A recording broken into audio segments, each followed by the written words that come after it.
Brooke Bishop got married in the off-season. You have a lot to look forward to in your 5th season as a graduate student. Last year, you only played in 9 games. You played in 8 games, went in the concussion protocol. Then you came back to play in your final game of the season, which was Southeast Missouri State. You played 37 minutes in that game, Brooke. What happened after the game? Well, I kind of noticed during the game around halftime that my vision in my right eye was a little blurry. You know, I kind of thought it was from the concussion. So I told my trainer afterwards, after the game, and we also just assumed it was from the concussion stuff. So made some appointments with doctors, went back on concussion protocol from there. So you go back on the concussion protocol, and things started to escalate for you from that point. What was going on, and what were you thinking? For me, I was kind of thinking, you know, I hope it's just the concussion that's the problem. But as we went through more doctors, neurologists, and they decided that it wasn't from a concussion, did more tests, you know, I was kind of afraid what the outcome might be if it was something deeper neurologically, because I have family members that have some neurological problems, so it was scary. So because your family has a history of some medical concern, you were put through additional testing by doctors. Tell us what happened towards the end when you got your diagnosis, and what was your diagnosis?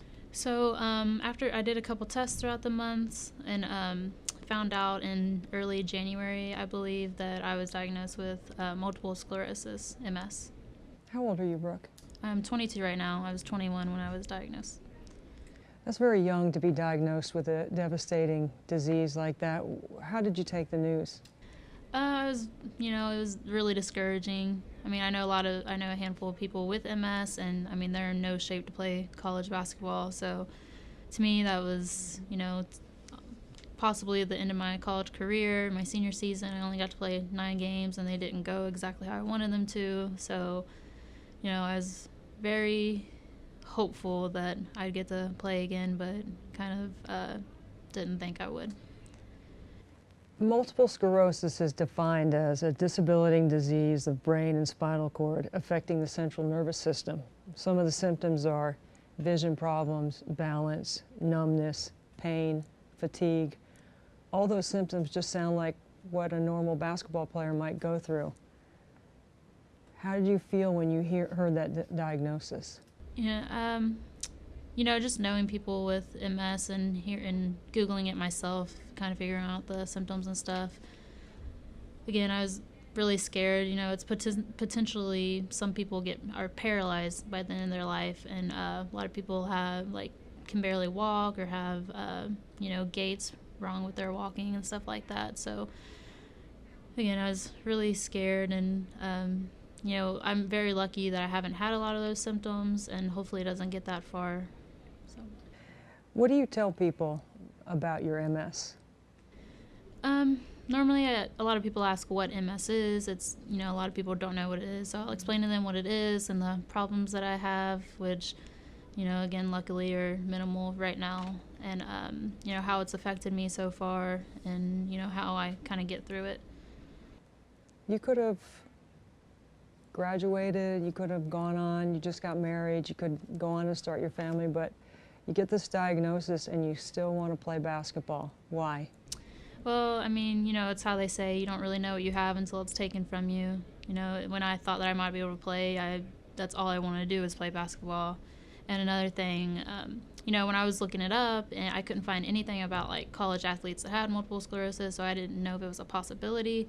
So to be somebody that maybe one day somebody in a situation like me can look at and say, she did it, maybe I can do the same thing. I can still live a normal life and play the game I love and do what I want to do. So to your knowledge, no one has played college basketball with MS? There was one guy, Chris Wright, I believe he played for Georgetown that I saw, but that was the only person I could find.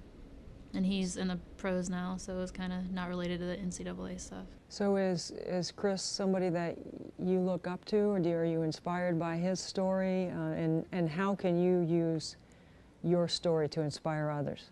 Yeah, I looked into his story, kind of followed him a little bit, and saw that he was, even though he had problems, he was still able to do what he wanted to do.